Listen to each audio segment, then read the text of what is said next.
Hazrat Ali said about bad morals as low-natured people have a bad language.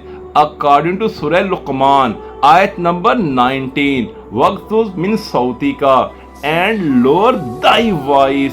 According to Surah Al-Furqan, ayat number 63, Iza khatabahumul jahiluna qalu salama. When the foolish address them improperly, they only respond with peace. One who repeats after listening something bad is like the person who said it.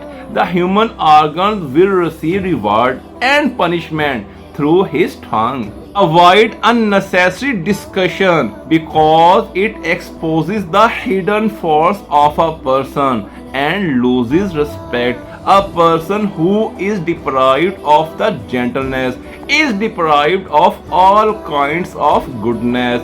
Talking too much nonsense leads to more sins and makes a person anxious. Famous mathematician Al-Khwarizmi made a unique calculation about human being.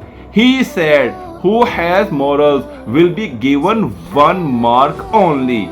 10 marks will be given to the person who has morals and beauty, whereas 100 marks will be awarded to the person who will possess morals, beauty and wealth, and thousands marks will be awarded to the person who will possess morals, beauty, wealth and knowledge. But if a person keeps beauty, wealth and knowledge without morals, then eliminate the digit 1 and the remaining marks will be 0.